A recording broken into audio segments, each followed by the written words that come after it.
Listo. Hola a todos. Bienvenidos. Hello, everyone. We're happy and thrilled to present our idol, Dale Dougherty.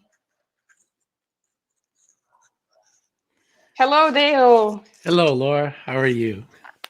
Excited, happy. Would you like to introduce yourself for our audience? Sure. I'm Dale Dougherty. I live in Northern California, a small town, Sebastopol. And I started Make Magazine here in 2005. Before that, I had done some things like I developed the first commercial website in 1992 called GNN. But in the 2000s, and since then I've really been working on Make. And after the magazine started, we started Maker Faire. And in ways, I think the magazine, and I used the word makers in the first magazine. It was kind of a spark that was needed to maybe create this movement, but partly it was already there. It just hadn't come together. People didn't see themselves in this way, and I think that's what it's really all about, is to spread this idea around so that people see themselves as makers, see themselves as creative, able to use tools, able to use technology, and to transform the things in their lives to make their lives better, to help solve problems, or to express themselves in unique ways. Nice. Actually, you're inspired for us. You inspire us in many ways. I run a makerspace in a private school in Merida. I introduce teachers and students how to use tools and machines as part of the STEM program. And I like the idea of inspire them in new ways or more creative ways, how to learn by doing, right? And this is why we are here involved in the maker movement education. I would also like to introduce my colleagues. First of all, Gustavo. Gustavo, he's coming right now. Here he goes. Hello, everyone. Dale, it's a very nice. I'm very glad to be here with you. I met Dale like a couple years ago, both in the Maker Faire in San Francisco and also in the New York City, the World Maker Faire. And I was very inspired for you by your work and all these new methodologies. Probably the maker movement is not new, and as you said, it's something that it was already there, and you only inspire people to recognize themselves as makers. But maker movement in schools has been dramatically changed the way we are teaching and learning. So I am Gustavo. I run also as Laura. I run a makerspace in a private school, only girls school in Guadalajara, Mexico. And I strongly believe in the power of maker education, especially as this amazing tool for empowering girls and young women in STEM disciplines. But I think even more important to develop those skills that are needed in this new creative economy, the fourth industrial revolution. It's a pleasure to be here with you and learn from you. Thank you. Well, thank you, Gustavo. It's a pleasure to hear. One of the joys I have is to hear what people are doing and learn more. One really couldn't imagine. Now, I certainly couldn't have imagined that this would get into schools. But I have to just give out so much praise for the educators who really pioneered this, that brought it into schools one way or another. I always said they often dragged it in the side door rather than the front door because other people didn't understand it. But the champions, the people that believed in this, my experience early on going to Maker Faire was seeing kids, whose eyes are just, look at this. I want to be part of this. And, their question was, well, where do I go to learn to make things? And, if they were been at a music concert and said, I want to play the guitar, we'd know where to take them for that. Or if they were an athlete, went to a soccer stadium and then said, okay, well, there's a place to play. But making, really, it was hard to figure out how to aid young people to develop these skills. And so it was pretty clear to me it needed to be all around our community. It needed to be in schools and libraries, and community centers, and homes. But how do you get there? I used to. And people say sometimes, well, can't you just focus on one thing? And I'd say, well, it's not me. It's just the people are taking it and doing it with, where they need to. But it's so important. I think the early teachers that I talked to that came to Maker Faire, particularly in the Bay Area, I asked them, what do you come here looking for? And they said, one, to be inspired. And second, they were looking for projects that their kids could do. And ones that inspired them to be creative, that motivated them to engage with technology and learn. And I really think one of the big lessons of Maker education is that we can actually take kids that don't see themselves as good learners, that are maybe not doing so well on those academic tracks. Not because they're not smart, but because they're bored and they're not motivated. And if you can kind of wire up that motivation, which is inside them, to engage and to begin learning, one of the things that's so exciting about technology is it gives you lots of feedback. If you're learning, if it's not working, you kind of go, oh, what's wrong with it? You don't need a teacher to tell you that it's not working, right? And so to make good learners, out of children, I think, this is, it's such a funny time we live in, but there's never been a better time for someone who really wants to learn something. There's so many ways to learn, so many sources for learning, but it's kind of inspiring and connecting, a young person that that's possible for them. Thank you. Thank you very much for your words. Actually, you said something really important. Like the teachers are who inspire. And I think our other colleague, Toño, he's coming right now, he teaches the teachers how to use these tools in classroom or how to put these wonderful spaces. He's going to talk us about a little bit more.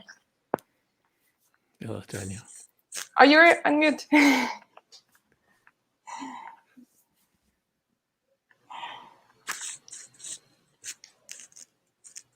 I'm sorry, Toño, we don't hear you. Don't hear you yet.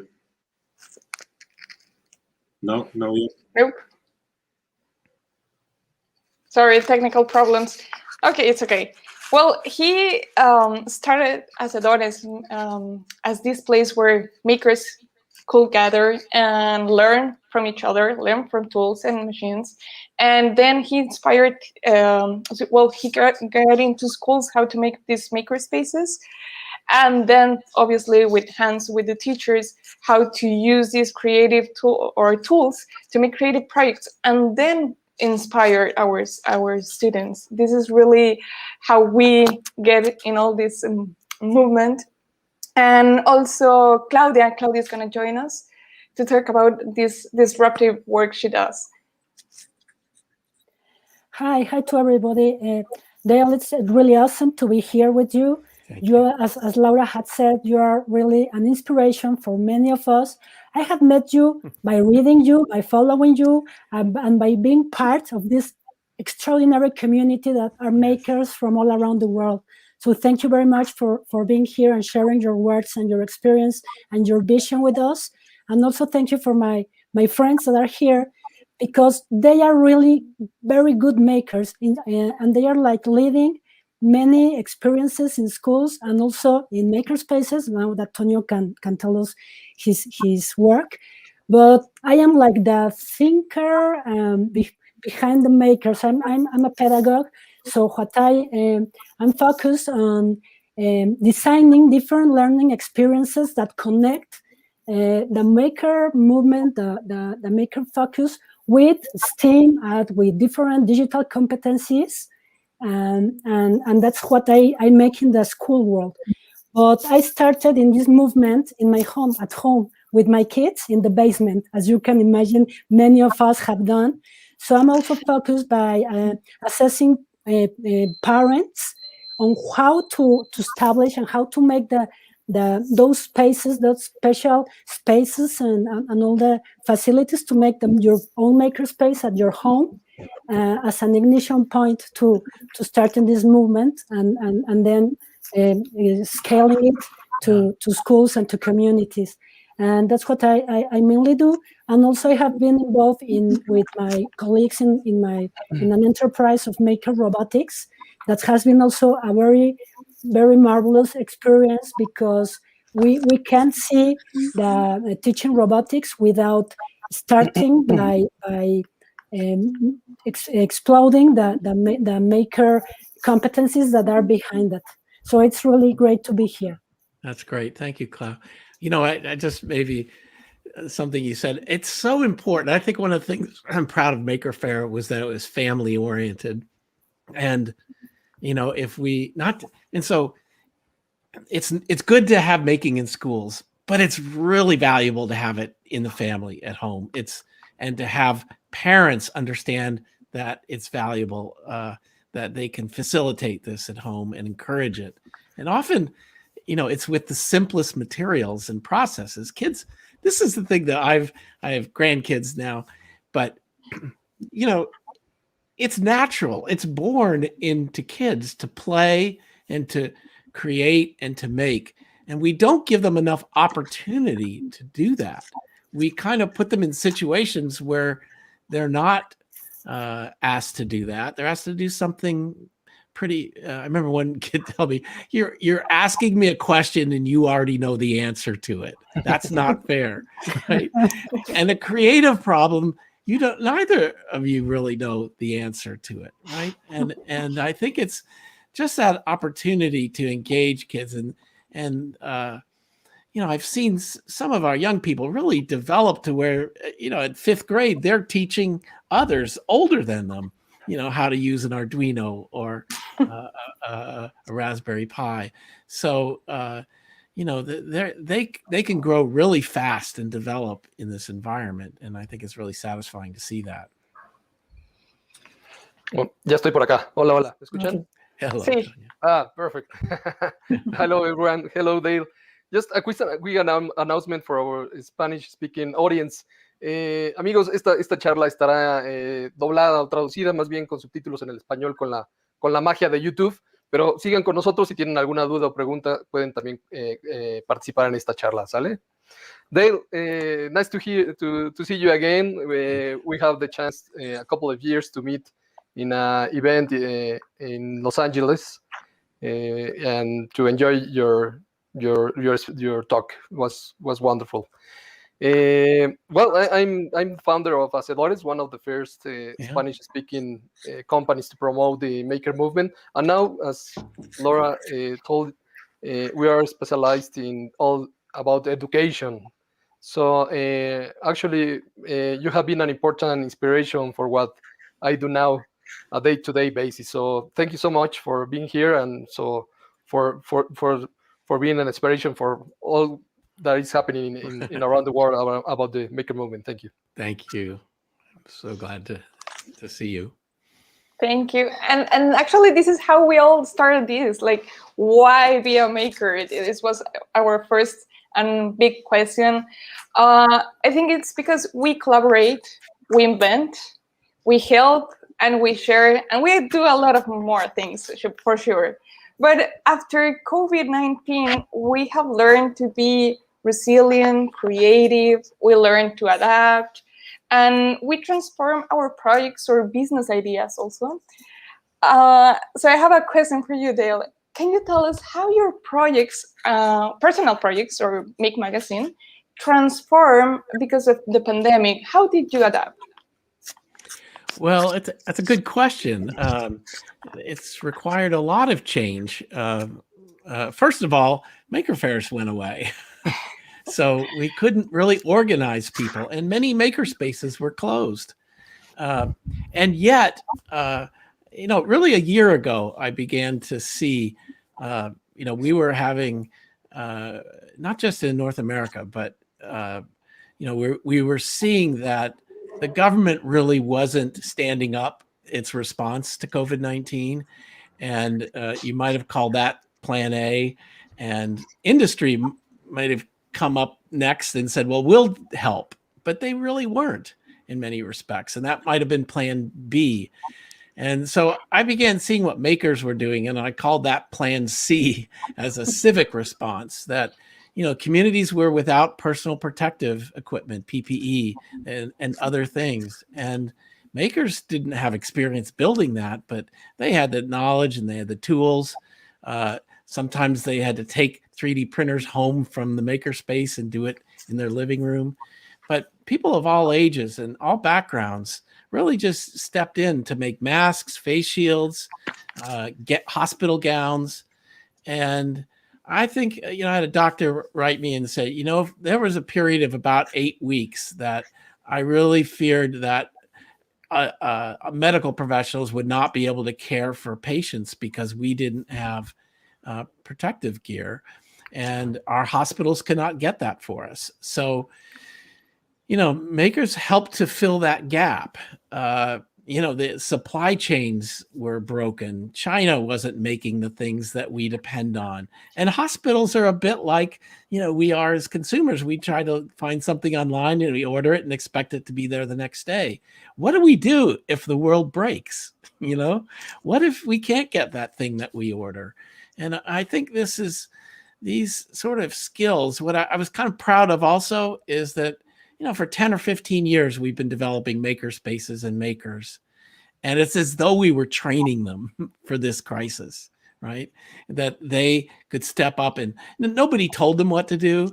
But you had this thing that we wrote about, which was, let's see if, yeah, this is the issue of the magazine. We covered it, you know, Yep. yeah, our heroes. But I call it, there were sort of countermeasures, you know, to address the problems, and like Band-Aids that would help to get us through.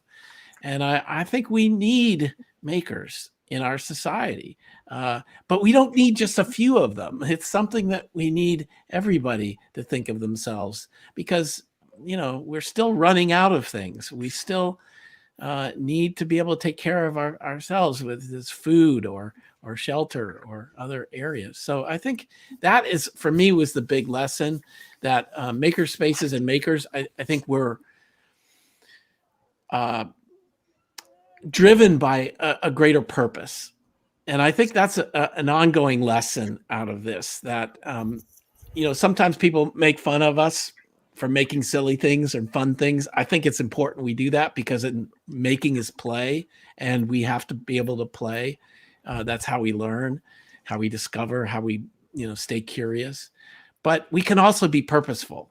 We can also figure out some problem needs us and needs our community. And I think that's going to be more and more the future of maker spaces, even in schools. Like, what can we do together if we put our brains and our hands together and try to solve problems right that are all around us, right in our community? Right. Yes, I think Gustavo also made same as us, made a lot of applications with this COVID. We make coronavirus makers. It was this global movement, yes, where we all participated. We make this 3D printed mask, but we also invite our parents, community, like learn what we could do, not just learning stuff or school projects.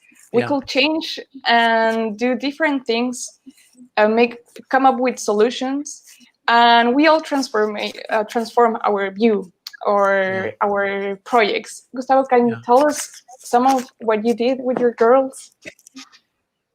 Yes. Well, first of all, I think this mindset that Dale is talking to us about, this creative mindset, and how you can face a challenge, a complex challenge like the one we are living right now as a humanity, and how was this response from the maker community. And we have invested a lot of time creating this mindset in our girls, in our boys at schools. But now with the schools lockdown, we need to reinvent ourselves on how to guarantee this kind of learning, amazing learning experiences, and in maker education, and also STEAM approaches, so we can continue these kind of experiences for our students. So I think pandemic represented a huge challenge, but also an unprecedented opportunity to reinvent the educational system, to question the way we are teaching and also the way our students are learning. So, for example, in my case, we had to reinvent ourselves the way we guarantee these maker experiences in distance learning. So we created a program that we named Maker at Home. So we designed some tinkering and making kits, some electronics and some microcontrollers, and we sent to our girls' houses so they can continue this creative process and these problem-solving skills. So by integrating different kind of technologies, they can respond effectively to the challenges we are going to face as humanity. So I would like to ask you if you have a reference or some examples on how was the response of maker schools around the world in order to face this lockdown challenge. Yeah, well, it's hard to necessarily, I tended to see maker spaces, but a lot of colleges, that they were closed under lockdown, and one in Chicago, DePaul University, they said they liberated their 3D printers.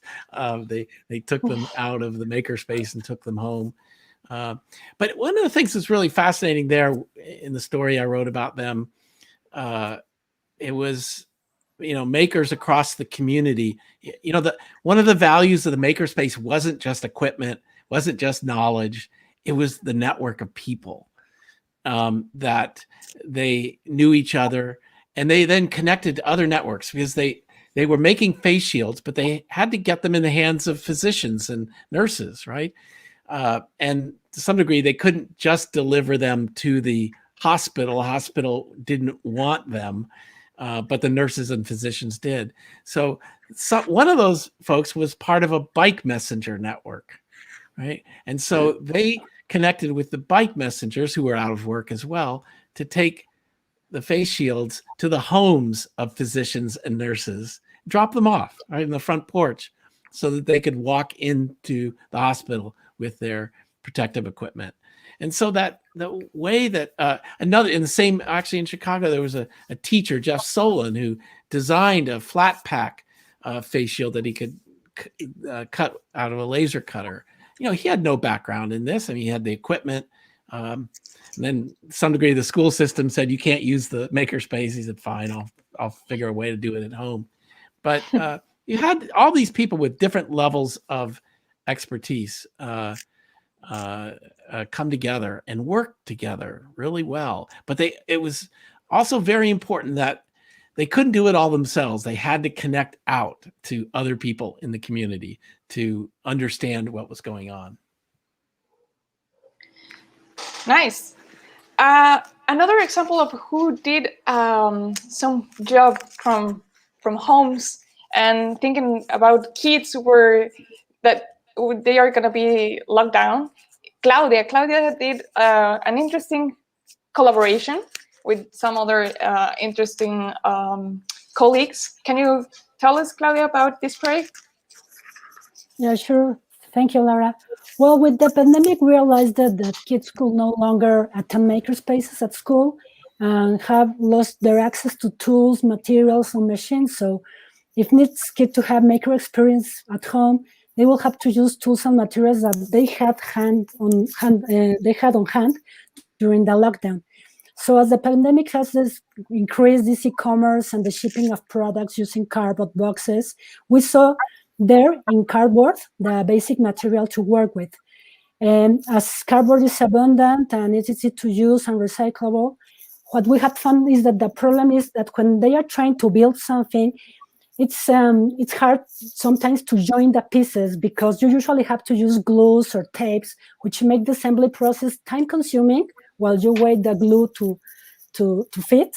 And then it's irreversible for the cardboard because it just got stuck and you can't use it again. So we start thinking about how to arrange the problem and to facilitate the assembly and also to facilitate the way in which, for example, sensors or motors or robotic parts can be also joined in a very easy way. So that's why we, with some friends, designed some plastic pieces that are called carpets, which are biodegradable and can be used as reusable joints to make these cardboard structures and mount motors and sensors. So, and you can also put controllers, so you can start making real robots. So, well, these platforms allows kids to focus on the creative part, to start being more creative, to reuse all the materials, also to use recyclable materials to expand their imagination and to build these basic robots. So that was the way we found to get into families, to communicate with parents, and to give another kind of opportunity.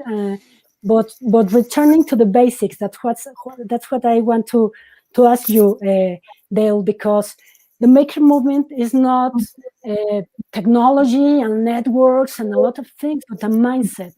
So what message can you give to parents, basically, about the importance of this mindset and to promote that in their kids? Right. Well, what I'm kind of interested in the mindset is it kind of develops from the activity, from doing things. And it's not something you teach. It's something you have the opportunity to develop. And I think one of the key things, two things, Gustavo mentioned it earlier, and you have too, Connie, is the idea of experience. I think the kind of maker education we're talking about is not just hands-on experience, but the broader idea of experiential education. It's not content; it's having the experience. And we all know that if someone tells us something, we may understand it, we may not. But if we have to do something, it's rooted in us, and we have to, we do take it in, and it becomes us. The other notion that I think was critical for this mindset to develop is play. That creating an environment in which kids are playing, they're learning, but you may not think that. Most school is kind of not very playful. And so what I really imagine the makerspace, a little bit like influenced by Montessori, is like under the right conditions, with the right tools and materials, students will see what they can do in there, and they'll do it playfully. I just did an interview with a young man. He's a maker. He's on the cover of the current issue. His name is Jorvan Moss, and he went to art school, but he ended up taking up robotics and other things on the side because he felt like his art was always being judged. And his drawings, he had to do so many things. He was in school, so they were grading him. And he grew a lot more in the areas where he could explore, he could try things, he could fail. He didn't know what the right thing was. And so I think that's a really good thing for parents and others to, there's people that kind of want kids to follow a very straight path, to get from here to there. And often has to do with a career. And most of the people I talk to, ask anybody, they had a zigzag path. They went there and they went there, and that's a good thing. So I'm just to encourage parents to see making not as a competitive thing, but as a playful thing that like any game or playground thing, it's better with more people. It's chance to see what other people do is as important as what you do yourself. And I think that's all what we'll miss the most, to be together, play, or explore, experiment, right. Especially play with the tools or the machines at the maker spaces is what I think we all miss the most. Right. And we are worried about what will happen in the future with not only with these spaces, but as how we're gonna get in contact with our colleagues, like how it's gonna be the new way to approach projects, touch, play, make a mess in these places. So I think that's we're miss the most. How do you see the maker education in the public schools in the United States? How is it growing? It is in the public politics of governments and. I'm worried about it, actually. I mean, there's a change in administration here. They haven't signaled anything, but the last administration didn't do a whole lot of guidance on this. America, I think, kind of swings back and forth between, we just need to get kids the basics. And, during lockdown, when you're doing Zoom, they kind of cut things out. And last summer, we did Family Maker Camp because I thought, these kids are going to go up the walls just watching video all day. They need to be engaged. We need to help their parents understand how not to put them at the computer, but maybe get something off the computer that they can go do. And back to the idea of creating experiences where they have a level of control over. So I think it's a real fight. And I don't know, I'd love to hear similarly in your country, but the traditional academic education is probably a good thing for about 10% of the students, right? But it dominates the entire system. And I don't even care if we just leave that part intact. But for those kids who aren't really engaged by that, they need things like maker education, and we need to help provide that because, I guess just a certain way of looking at it is they all have talents. We have to help them discover that, and we have to develop those talents. We can't just say, oh, you're good at math and those are the ones we want. There's a lot of variation in everybody. And so I think the maker education encourages people to look at all the options that they have and to move forward because kids learn differently. They have different goals, and we shouldn't have a cookie cutter, one size fits all education system, particularly based on, just everybody going to, a 4-year college. Okay. Yeah, well, that's something we all agree. Yeah. I want to make a little parenthesis for all our audience. If they want to make some questions, a todos los que quieran hacerle una pregunta a Dale, pueden dejar sus comentarios en el chat. Las traducimos y con gusto las exponemos. Thank you, Dale. I think we're going to start a revolution. I hope so. But, it's, here's one of the important things that I've kind of seen over the years is people like all of us are kind of the vanguard, and we do some of the heavy lifting, and it really matters a lot. Some things get passed on. I see a makerspace started by one of those champion teachers, and that champion teacher moves on to another school, and there's nobody that picks up that makerspace. And that's why I think we need just to work harder at that.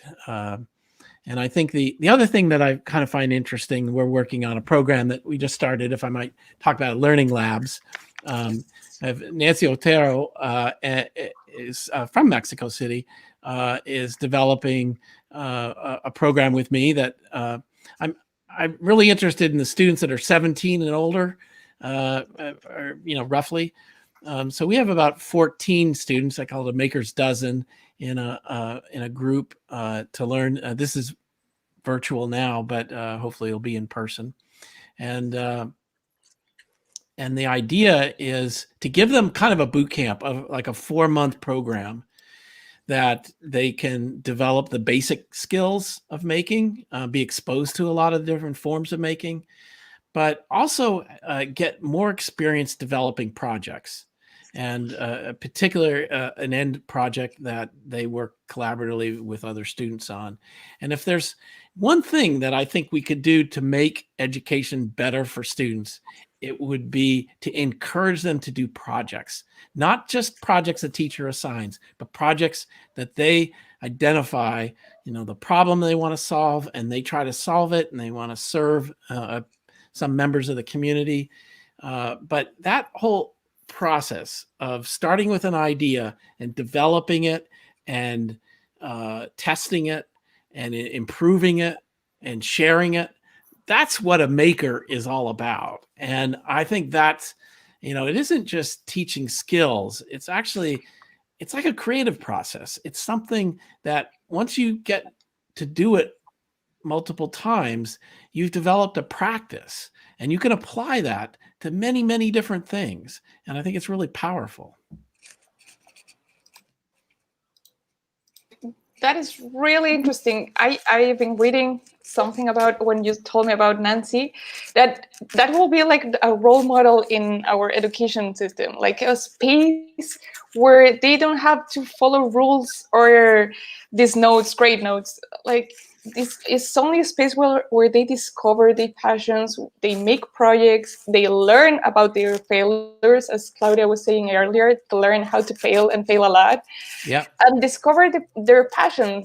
I think it's a vision we all have in common when we talk about that we are in maker movement in education, that we want to change this focus and traditional education system. Yeah, right.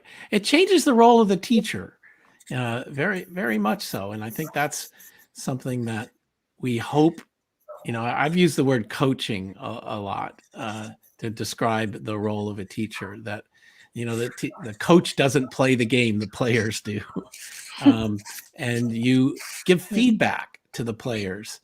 You're not teaching soccer, you're teaching them how to practice soccer, right? And so it's but it's their thing, it's their their endeavor. Do we have a question here? Yes, here we have a question. Veronica Torres, which is the best way for the teachers to start in the maker movement? How to fight the fear for losing the control of the classroom? What do you think? That's a great question. I'm sure you all have expertise in that. It's the simplest answer is you just have to do it, right? You just try. Someone mentioned cardboard, Claudia did. It's just kids want to make. And so, if you take a table and put some supplies on top of it, they will start without any direction. They will start making, right? Yeah. And so you don't have to conduct them through that. You don't have to tell them what to do. And I think that's a bit of letting go in terms of that control thing. But you're trying to, I think if we take the classic example of kids working with, say, a breadboard or a microcontroller and some LEDs, you see them light the LED, and then they try it again, and they try it again. And they are affirming that they have control over that, right? That it works this way. And this is what we're trying to actually do, is give them more control over their learning so that they take full control eventually and become self-directed learners, that they know what they want to learn and they're going to learn it. And so imagine a classroom of kids that are determined to learn. Well, you're not forcing them to learn anymore. You're along for the ride, and you get to see where they get to go. So I think it's a much better, interesting place for teachers to be. And but like a lot of things, it takes some risk. You have to believe that your students have this in them, and believe me, they do. And even if they don't show it to you, and even if they resist it when you say, here's a blank piece of paper, I want you to draw something.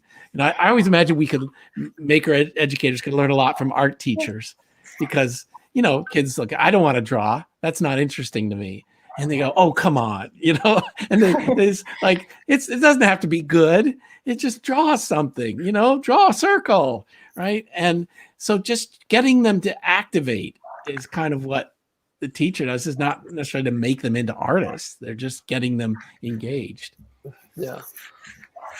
The next question is very interesting because when everybody asks me what I do, I don't know how to say it. So how do you explain to someone who doesn't know anything about the maker movement? How do you explain in a few words? Yeah. Antonio, it's hard. I think I used to get like, well, explain Maker Faire in a few words. Yeah, Right? And yeah, if you've I been know. there, it's like, well, you have to kind of experience it.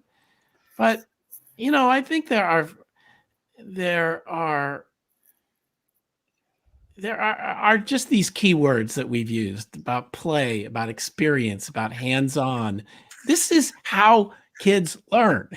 So, kind of to Laura's question, we don't pay enough attention in school to how kids learn. We pay all kinds of attention to how we want to teach, to how we want to organize the school, to what time to go to the bathroom, to raise your hand and follow all these rules. But if we were to look at school as a user experience, and the user is a student, it is among the most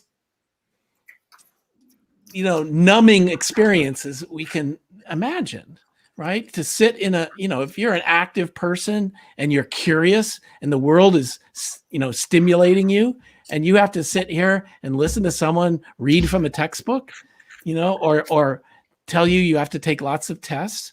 So the maker movement is, I think I came up with a pretty good phrase once ago when I said all of us are makers.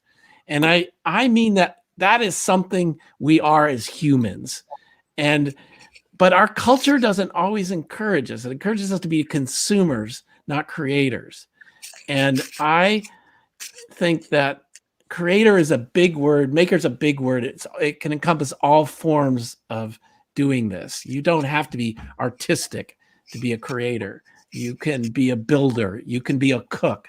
You can be a ceramicist. You could be a roboticist. So think of all, the maker movement is just a way to provide a context for all that human activity and to value it and say it's important and we should pay attention to it. I think we have another question here, but Yes. I think I already know the answer because you already said it with your interview in Project Invent.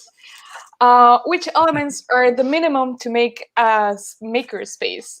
And you said something interesting. You can use only scissors and paper, and you're being like a maker. Yeah. We were talking about this. You have to play and discover, transform. Yeah. I think it's all part of this. If you almost think of it, a way to say it is, you just need the spirit. Exactly. Right? You just need the intention to do it, because you can make, with just your imagination, Yeah. right?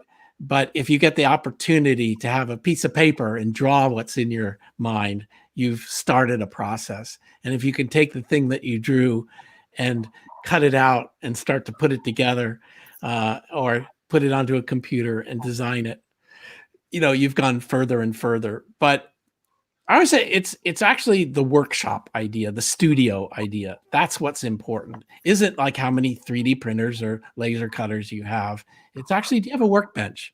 And, I love like Antonio's wall behind him. I love tools and things. If you walk in as a kid, you go, oh, what's that for? What are those colorful things on the wall? Right. And that's a great thing. I think maker spaces should have these things because they inspire kids to learn. And, we don't want them to just use cardboard and tape all their lives. But if that's all you have, they will build spaceships. They will build rockets. They will build medical devices out of cardboard if that's all you give them. Yeah. Right. Nice. Gustavo? Yeah, I have one question for you, Dave, and it's related to an experience that I had like a couple years ago in the Bay Area Maker Faire. I had the privilege to hear from Ted Dintersmith, this author from How School Ted. Could Be. Uh-huh. Yeah, it was an amazing conference, and it's related to this how to challenge or how to question about the standardized testing, because this is one of the most important things we faced, especially in education systems like in Mexico, which is very rigid. We need to prove that our our students are learning. And there are a lot of ways to test this or to prove this. Like Maker First, for example, is one of the best ways our students can tell about real audiences about their learnings through different prototypes or different computational artifacts that they make. But in terms of negotiate this kind of new alternative education, which I strongly believe this is a very good way to solve problems and to teach kids about creativity. How can you do this to prove this kind of education has an impact, not for us as maker teachers who are very convinced about this, but for the people that are in charge of policy making and this kind of stuff in a high level decision making? Well, Gustavo, it's an excellent question, first of all, and there isn't a single answer I could give you, because I think we've all been kind of frustrated by sometimes here's the maker movement, a grassroots effort, coming up this way. And sometimes the people at the top just don't connect to it. They don't know what it really is. And so I think, to some degree, I kind of, there are a couple paths here. One is to say, we really need to have different kinds of assessments. What does a test really tell us about this, about the students? And, first of all, you have a teacher there that knows a lot about how students learn, and these particular students learn. We should rely on them a lot more. It's like in the workplace. We don't give employees tests to determine how good they are. We see their work and their performance, and we give them reviews based on that. So, I think the as I said earlier, projects are the big thing. Meaning get them to demonstrate what they can do and what they've learned, not not the minutia or details. Years ago, I've been on this with you for a long time, and just upset about testing and I went and looked at the California what are called STAR tests, and they had some sample questions that they gave kids on there, and one was a picture of a microscope, right? Just a microscope, and it had a little bit of call outs naming some of the parts. And then, the question was something like, if you move this, what happens? Something like it'll break the glass was probably, the answer. And I go like, who asked that question about a microscope, right? And if you've never had a microscope in your hand, why would you even be describing the parts of it? A microscope helps us see things we cannot see with the naked eye. That's the point of a microscope. Ask about that. Right? And ask if they've had those experiences using a microscope to see, bacteria or the world, that's not visible to them. And so we're looking at the wrong things. And I think maybe the last thing is that I believe that the biggest problem with testing, tests themselves are not the problem. It's the way we use them. Right? But standardized testing is changing the way people are teaching, and therefore the way students are learning. That's the harm, right? It isn't the test. Well, kids could get over that. It's not a great thing that schools block out days or hours for school-wide testing. But it's that the teacher is no longer a creative person. They're not engaging the students in things that actually motivate them. They're in a sense threatening them, on a success or failure model here. And that doesn't do. There's a few kids that can override that, but a lot of vulnerable kids can't, right? And we need to support those kids because they're good kids, they're smart kids, and we can't lose sight of that. They're just getting defeated by the way we measure them, which is kind of ridiculous. Yes, it is. Ricardo Luno from Lenav. It's not Ricardo Luno from Italy, is it? From Nave Makerspace, and he asked how to turn weekend maker activities and skills into jobs. Maybe something what you already told us. Yeah, that's a great question. I think it happens. First of all, when I talk about projects and students doing projects, we've had a lot of examples. There was actually a really great example of one of the early drone companies. Someone had started a drone company, and he needed to hire someone to build the drones. And he found a young man in Tijuana, and he didn't know about him, didn't know who he was. He just saw, like, on this forum, this person answers every question, seems to know exactly how to do things.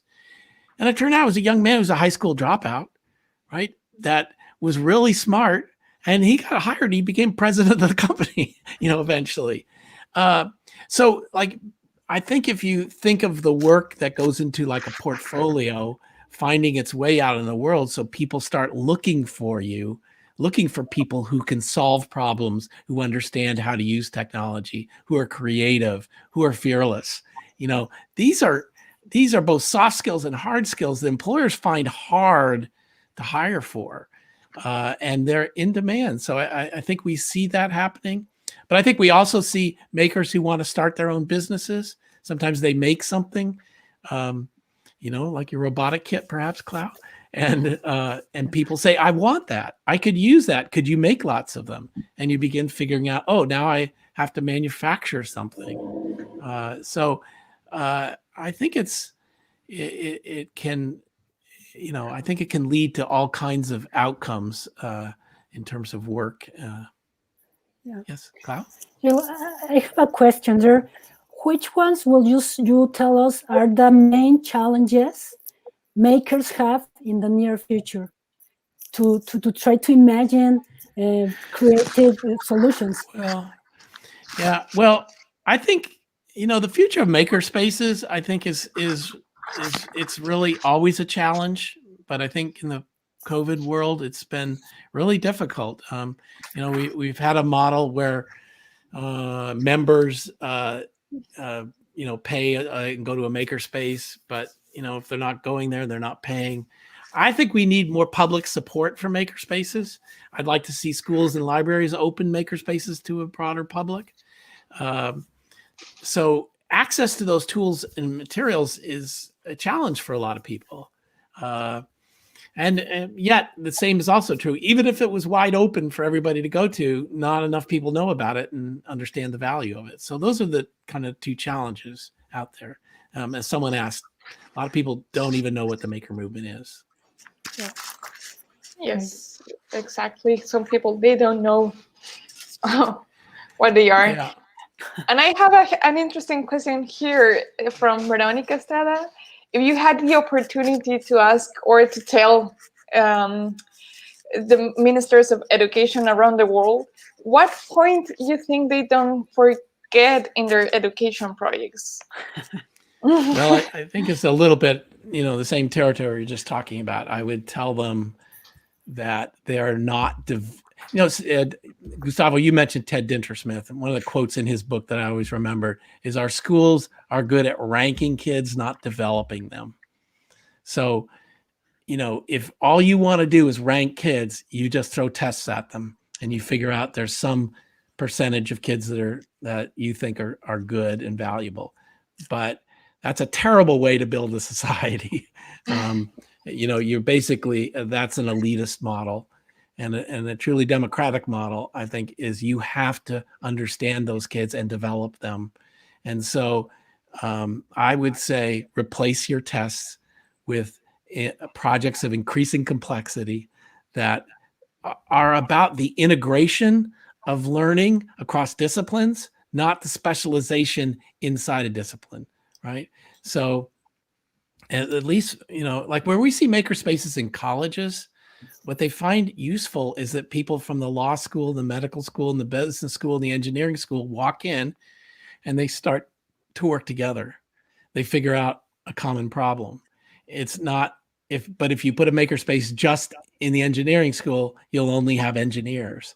And out in the work world, I think the more you can combine different people with diverse expertise, different backgrounds, the more creative output you'll get from that. So, we cannot believe that our schools are designed to produce creative people. They're actually designed to suppress that, right? And, I would ask these ministers, do you think creativity and technical expertise is valued in now and in the future, and even more, as opposed to someone who knows when to show up on time, how to do a repetitive task, 150 times a day? Do you think that someone who comes up with a new idea, sees a novel way of solving a problem, or designing something that doesn't exist before? How do we create those people? School doesn't create them, right? But it can create the conditions under which those students will develop, and they will actually be supported by each other in a good way. Too often the creative kids bounce out of school, right? And it's not till 10 years down the road that they figure out, oh, there's nothing wrong with me. I'm just a little different, right? But that often has some real harm to them, right? That they are not respected and valued properly. Thank you, Dale. I think, and I speak for everyone here, that your words are very inspiring.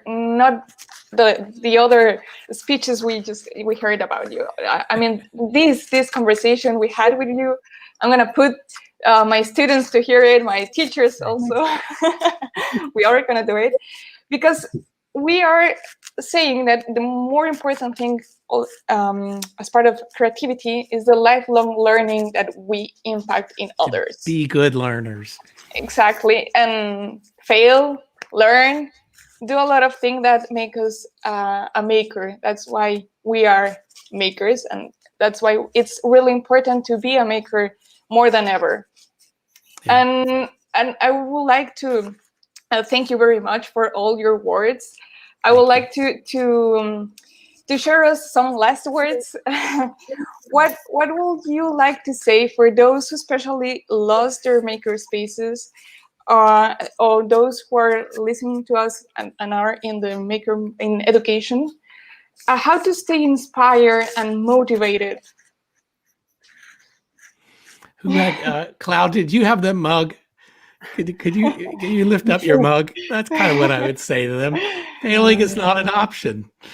Failure is not an option. It's the option.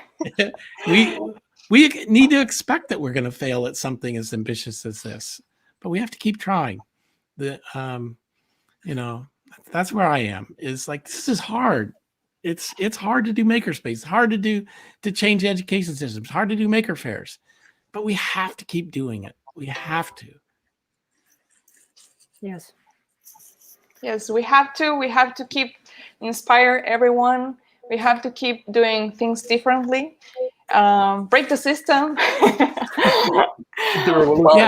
And I'll just say, if there's anything we can do together, let's always love to. Part of what I think I've learned, and I think it's part of our community, but sharing is so important.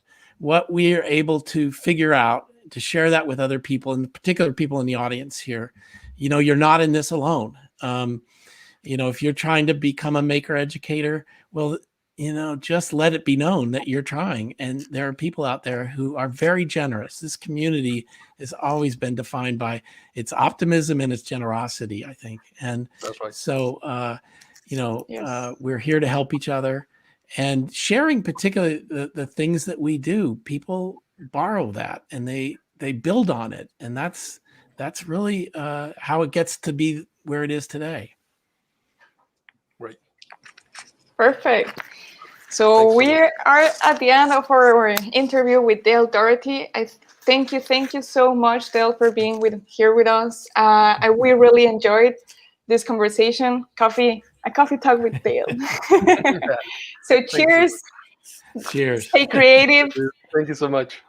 And thank you so much, Dale. Thank you. Bye. Thank you, Dale. Thank you. Gracias a todos. Gracias. Nos vemos.